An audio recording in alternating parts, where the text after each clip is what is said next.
자, 먼저 이제 프로젝트를 만들어야 되겠죠. 적당한 디렉토리를 택해서 그 프로젝트를 웨더 스테이션 모델링이라고 이렇게 프로젝트를 이름을 정의를 합니다. 제일 먼저 주의해야 되는 것이 랭귀지 속성을 반드시 지정을 해야 된다 그랬죠. 이 랭귀지 속성을 여기서 지정하지 않으면은 나중에 코드가 제대로 생성이 안 됩니다. 그러면은 일일이 찾아다니면서 코드 생성하기 위해서 뭔가 작업을 해줘야 됩니다. 그래서 굉장히 번거롭기 때문에 반드시 시작하자마자 랭귀지 속성을 만듭니다.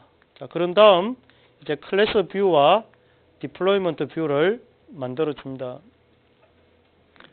지금까지 앞으로 이렇게 설명하는 것들이 순서 관계를 여러분들 잘 지켜야 됩니다. 그렇게 하지 않으면은 꼬여가지고 프로그램 생성이 코드 생성이 제대로 안 될 수가 있습니다.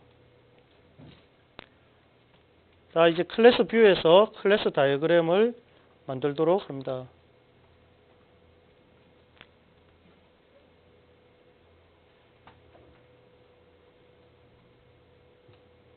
이제 그림을 그리면 되겠죠. 클래스 다이어그램은 이미 강의 자료에 있으니까 그 강의 자료를 보고 그림을 그리면 되겠습니다.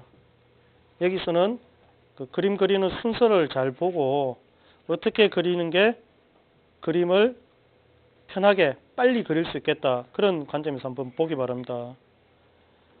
디펜던시가 없는 클래스부터 먼저 그리는 것이 그림을 그리기가 편합니다. 그래서 제일 먼저 서브젝트 클래스를 그립니다. 서브젝트는 abstract 클래스로 정의하기 때문에 이렇게 abstract를 체크해 줘야 됩니다.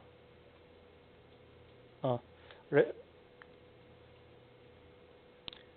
다음 이제 register observer라는 메소드 등록하는 건데 마찬가지로 abstract operation입니다. 이렇게 하고 파라미터로 observer 클래스를 받습니다. 지금 여기 보면은 파라미터로 observer가 되어 있는 게 안 보이죠? 이거는 패키지에 drawing 세팅을 그렇게 바꿔줘야 됩니다. 자, 그 다음 디펜던시가 없는 것이 observer 인터페이스입니다. 그래서 observer 인터페이스 이렇게 만들어주고 이 패키지에 이 edit drawing setting 여기서 클래스 드로잉 모드를 클래스로 이렇게 바꿔주면 되겠습니다. 그리고 member full definition, member visibility를 yes로 해서 하면은 여러분들이 이 표현하는 것들이 전부 다 이렇게 하나하나 다 보이게 됩니다. 이거는 필요하면은 이렇게 다 보이게 하고 그렇지 않으면은 굳이 안 보이게 하는 것이 훨씬 더 그림 이해하는 데는 도움이 됩니다. 그래서 굳이 다 보이게 할 필요는 없습니다.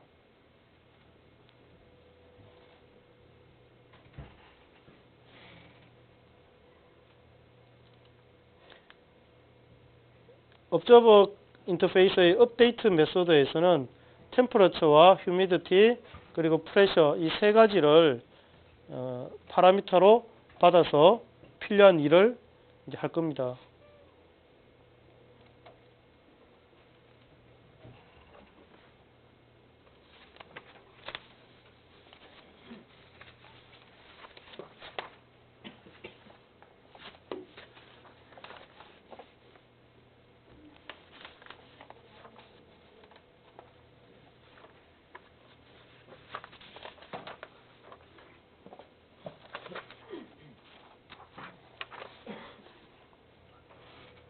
자, 이제 서브젝트 클래스에서 나머지 필요한 오퍼레이션들을 더 추가를 합니다. remove observer하고 notify observers라는 세 가지를 추가를 할 겁니다.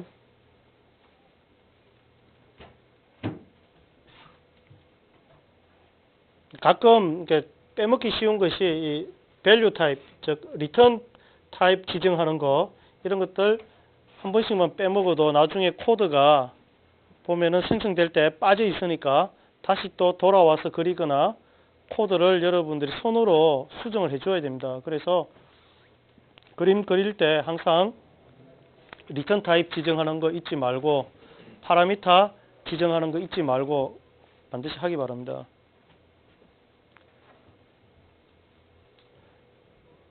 notify observer도 value 타입, return 타입이 void로 지정을 했죠.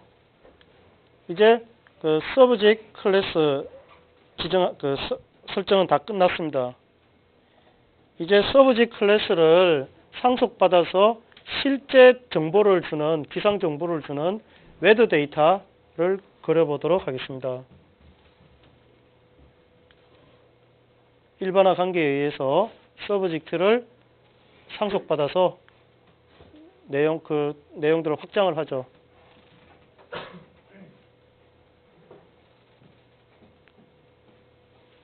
이 웨더 데이터에는 웨더 스테이션에서 오는 템퍼러처 정보, 그 다음에 휴미디티 정보, 프레셔 정보 이 세 가지를 저장을 하고 있어야 되기 때문에 이 애트리뷰트로 선언을 해줍니다. 이 세 가지에 대해서.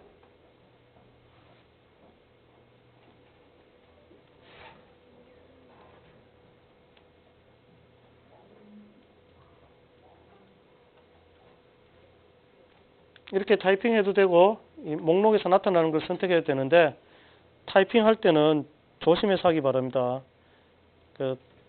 틀리면은 마찬가지로 코드에도 틀린 코드가 나오게 되겠죠.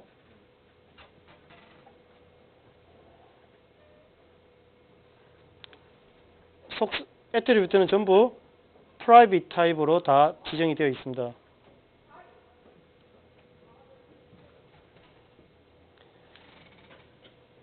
그 다음 생성자를 지금 지정을 하고 있는데 일반적으로 간단하게 클래스 아이콘 그릴 때는 생성자를 굳이 표현을 해주지 않아도 됩니다. 클래스 만들 때 생성자 필요하다는 거 다 알고 있으니까 표현을 하지 않아도 되는데 이제 우리는 그 코드를 생성해 가지고 활용을 할 거기 때문에 생성자도 같이 있어야 되죠. 그래서 이렇게 명시적으로 생성자를 지정을 해 준 겁니다. 여러분들 대략적으로 클래스 다이어그램 그려서 각 클래스 사이의 관계라든지 이런 것들을 파악하는 초기 단계에서는 굳이 생성자부터 먼저 그려주지 않아도 됩니다. 여기에 이제 measurement change드라는 오퍼레이션 그리고 나머지 필요한 것들을 오퍼레이션들을 쭉 그리도록 하겠습니다. 넣도록 하겠습니다.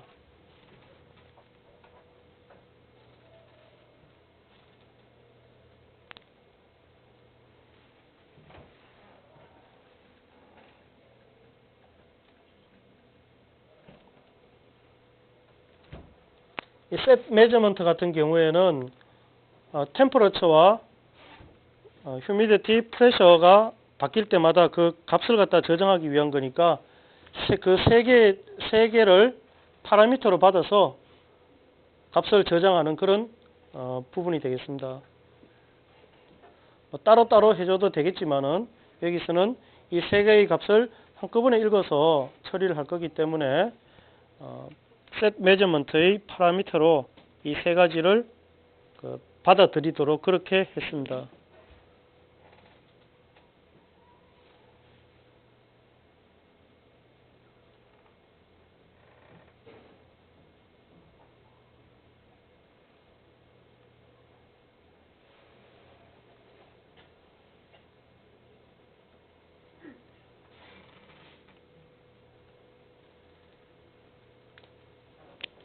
상태가 변할 때마다 set measurement라는 것이 다른 데서 불려질 거고 거기에 따라서 measurement change라는 것을 적당히 호출해서 이 나중에 observer들을 불러줄 겁니다. 그 다음 그 subject에서 정의되어 있는 abstract operation들을 여기서 구현을 해 주도록 합니다. 이제 이 서브젝트와 관련된 클래스는 다 그렸습니다. 지금부터 observer 인터페이스를 구현하는 current conditions와 statistic display, 그 통계치 보여주는 클래스를 구현을 하도록 하겠습니다. 자, current condition은 반드시 웨더 데이터에 대한 그 레퍼런스가 있어야 됩니다. 그래서 연관 관계로서 그것을 모델링을 해줍니다. 이렇게 하면은 이 current condition은 웨더 데이터를 이제 사용을 할 수 있게 되는 겁니다. 그 다음 서브젝트는 업저버에 대해서 여러 개의 업저버를 관계를 가질 수 있습니다. 그래서 1대 n의 관계다라고 설명을 했었는데 그 관계를 나타내기 위해서 이 연관의 스테레오타입을 리스트로 바꾸고 이름은 m 업저버로 했습니다. 다중성 멀티플리시티는 스타로 해서 여러 개를 포함할 수 있다, 여러 개를 가질 수 있다라는 것을 보여줍니다. 그 다음 이니셜 밸류는 이거는 생성자에서 처리해줘도 되겠지만은 여기서 바로 이니셜 밸류를 이렇게 링크드 리스트를 가지는 그 empty 리스트로 선언을 해줌으로써 앞으로 그 업저버가 add 될 때마다 여기에다가 그 관계를 갖다가 이제 저장을 하게 됩니다. 이 링크드 리스트에 안에 들어가는 각 엘리먼트의 타입은 업저버가 되겠습니다. 그래서 여기서 업저버라고 써주면 되겠습니다.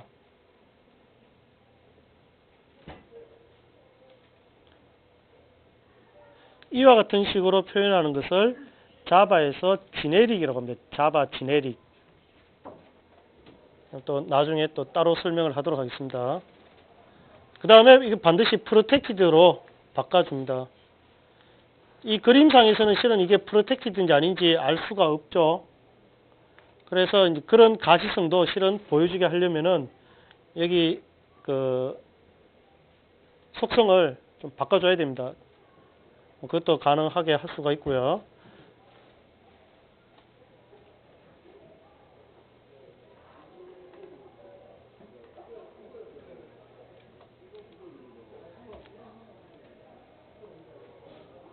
저 템포를 저기 잘못됐죠. 뭐 이렇게 잘못된 것까지 여러분들 따라하지 마세요. 애트리뷰트가 아니 그 오퍼레이션 아니라 애트리뷰트인데 잘못된 거죠. 그래서 애트리뷰트로 템퍼러처, 휴미디티, 프레셔 저장할 수 있도록 마찬가지로 선언을 합니다.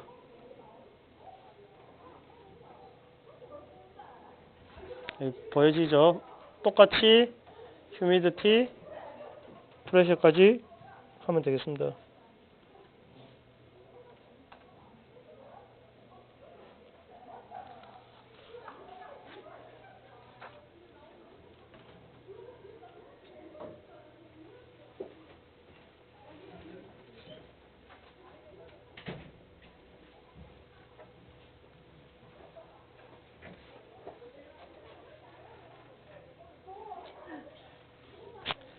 current condition 클래스도 코드 생성을 전제로 하기 때문에 마찬가지로 생성자 선언을 해줍니다.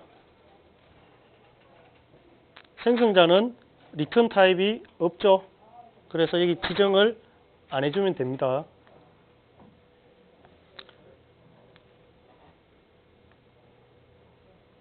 파라미터로는 웨더 데이터 객체를 받아들입니다.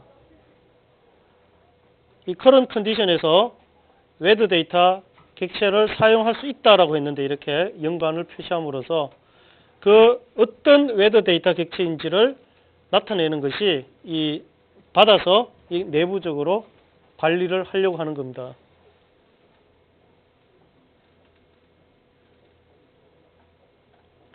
그리고 current condition은 observer 인터페이스 외에 display element라는 인터페이스를 구현을 합니다.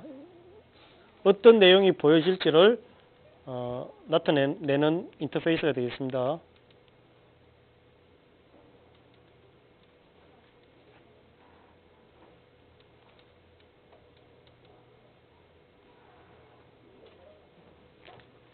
업데이트 오퍼레이션과 디스플레이 오퍼레이션을 두 개를 다 구현을 해야 되겠죠. 그래서 inherited operation에서 두 개를 다 선택을 하면 되겠습니다.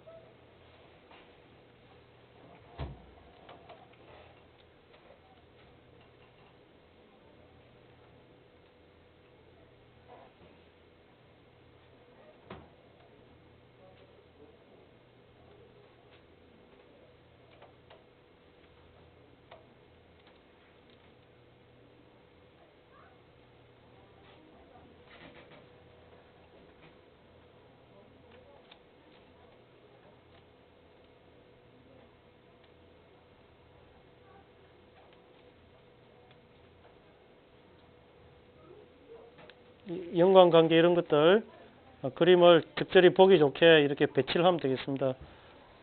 일반적으로 상용 툴들은 이런 그 그림들 그릴 때 좀 더 이렇게 보기 좋게 어레인지하는 그런 툴들이 되어 있는데 좀 아쉽게도 보UML은 그렇게 상용 툴이 아니기 때문에 그렇게까지 이렇게 이 그림을 예쁘게 그려주는 그런 기능들은 없습니다. 그래서 여러분들이 수동으로 좀 이렇게 그려줘야 되고, 자, statistics 그 디스플레이 클래스를 생성을 하고 observer 인터페이스와 이 디스플레이 인터페이스 구현하도록 이렇게 관계를 그려줍니다.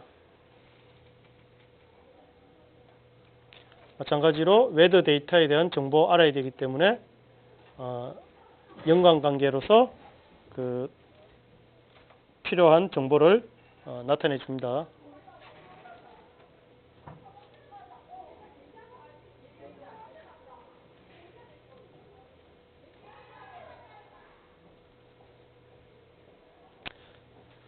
current condition 클래스와 마찬가지로 그 생성자 선언부터 디스플레이 업데이트 그 오퍼레이션 그 상속하는 것까지 똑같이 해주면 되겠습니다.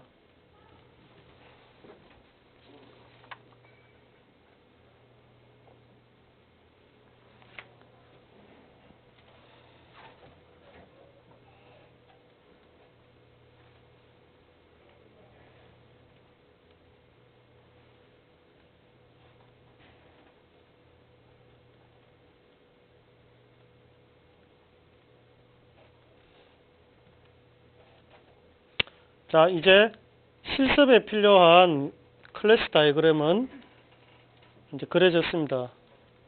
이제부터 코드 생성하기 위해서 필요한 단계들을 실행하도록 하겠습니다. 클래스 뷰의 디플로이먼트 뷰를 이렇게 설정을 하고,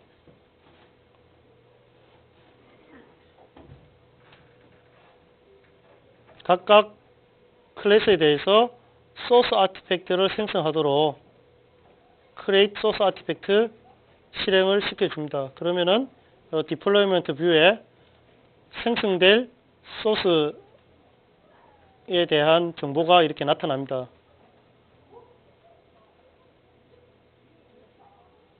그런 다음 생성될 코드가 들어갈 자바 그 디렉토리를 지정을 합니다. 각자 다 다를 테니까 잘 기억을 해서 정의를 하면 되겠습니다.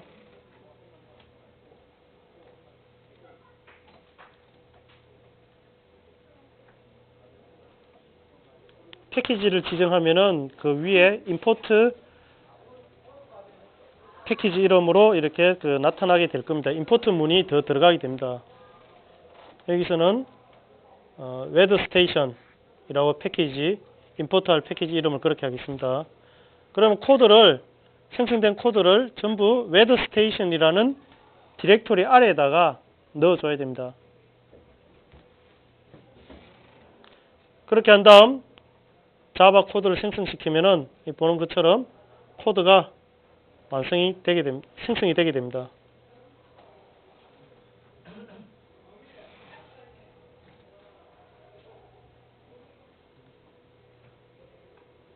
그런 다음 코드가 제대로 생성되었는지 그 폴더에 들어가서 보면은 되겠죠.